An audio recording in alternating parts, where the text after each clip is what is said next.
We are live once again at Shady Side, Asylum Ghost, and to celebrate the recently released Fear Street Part 4 1988 movie that has now been released on Netflix, we're going to be ranking all four of the Fear Street movies. And those of you that aren't aware, I've already done a ranking of the Fear Street movies previously. The first time I did it was absolutely terrible. The second time I did it, still terrible and even more cringe. The third time I did it was a lot more acceptable, but there are a lot of things I can do better. But the thing is, Asylum Ghost, I have to rank the Fear Street movies again because a new one just came out on Netflix, and if you haven't seen it already, check that movie out first, then come back because there are going to be some spoilers in this video. Not much though. Alright then, Asylum Ghost, let's go back to Shady Side and let's rank all of the Fear Street movies. And did I say rank? I meant let's re-rank the Fear Street movies once again.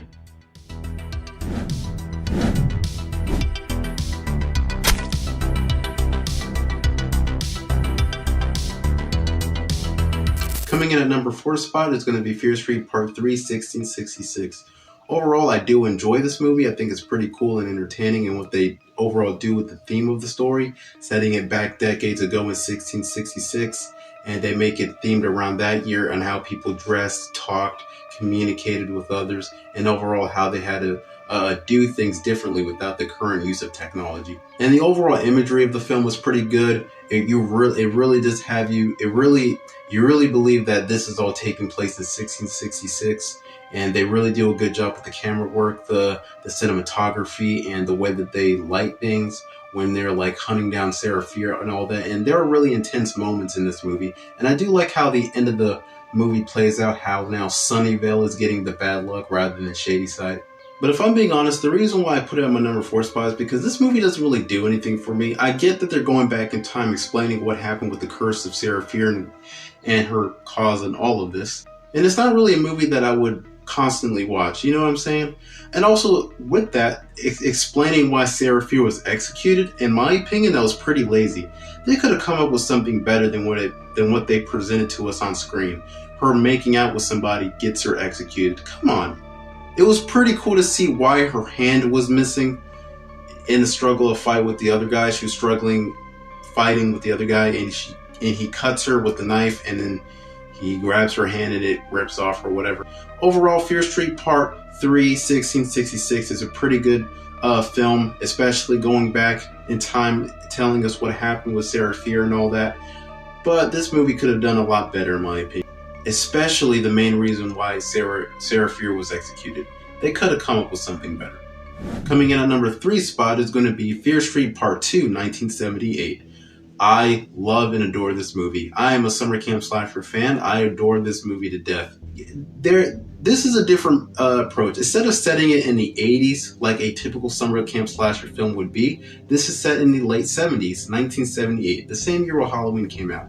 But yet they still go out of their way to make this feel like an 80s nostalgic summer camp slasher flick for those 80s purists out there who love summer camp slasher films set in the 80s. And I think I'm on board for that. I really like that, even though clearly it wasn't around that time. But that's still pretty cool that they did that. I also like the characters in this. I think that they're really, well, not all of them. I like the main character of this movie, Ziggy. At first, for some reason, I didn't like her character that much because she kind of got on my nerves. But watching the film again, I can understand where she's coming from, and I do sympathize with her backstory and all that, why she dislikes her sister. And the fight between her and the Nightwing Killer is pretty epic. While I'm talking about the Nightwing Killer, I absolutely love the design they went for. The overall theme of the Part 2 Jason is pretty obvious, especially with the burlap mask, although the Nightwing's version is a lot scarier than the Part 2 Jason. How it clings to his face, how you can make out the features underneath the burlap, I thought that was pretty wickedly cool.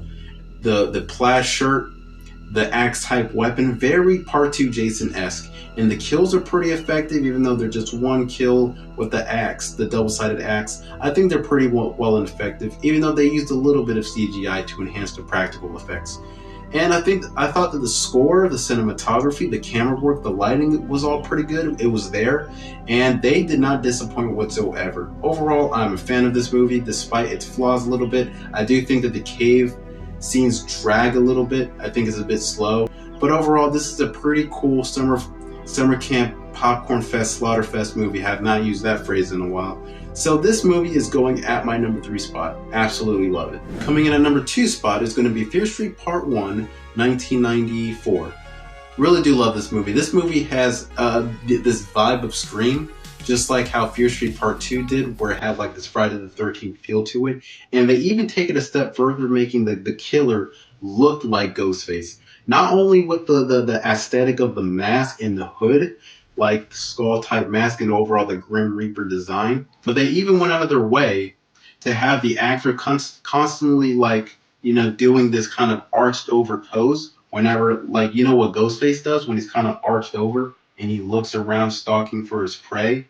And overall, I love the design of the Skull Mask Killer. The skull mask, the hood, the design. It's simple, but it still gets the job done and looks effective. I thought the kills, much like the other three, are pretty well done. The bread slicer kill is my favorite. I do like some of the characters in this movie.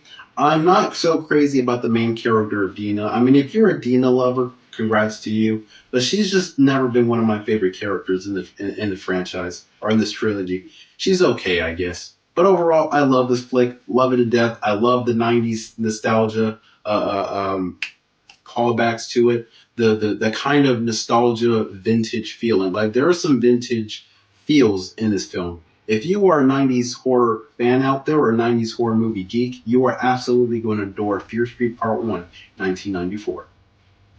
Coming in at number 1 spot as sound goes is going to be Fear Street Part 4, 1988. Despite its flaws, I absolutely love this movie.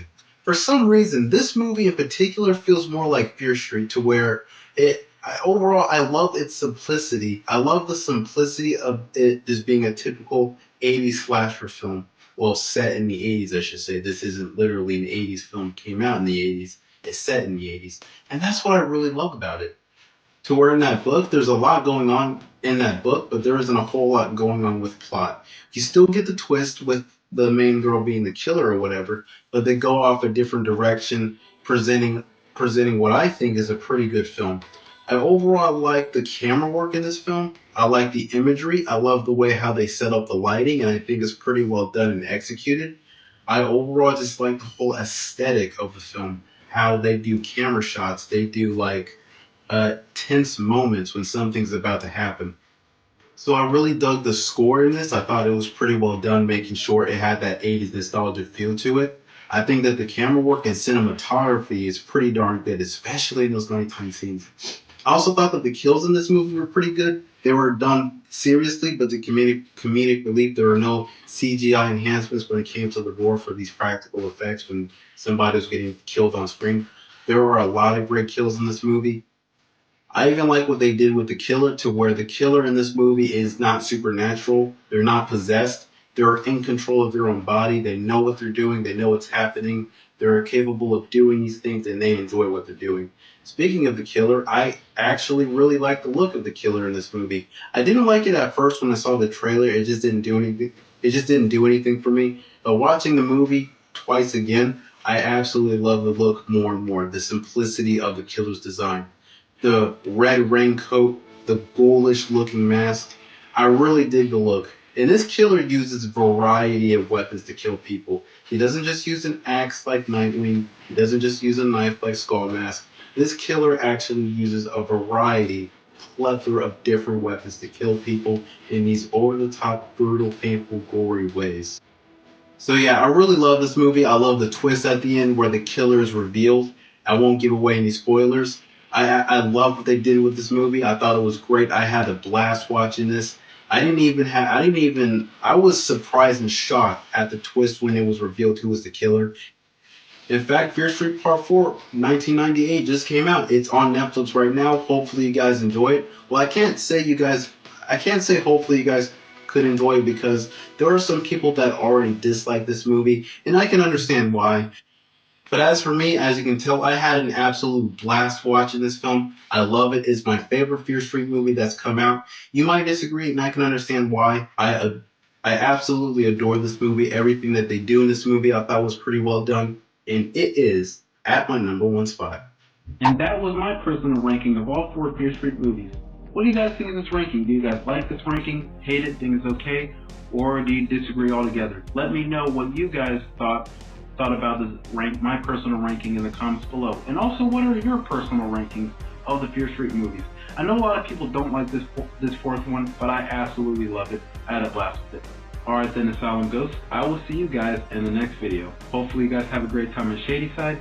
At the meantime, I have to go back to prom, because there's a lot of screaming going on in there. I wonder what's happening. Alright, see you guys.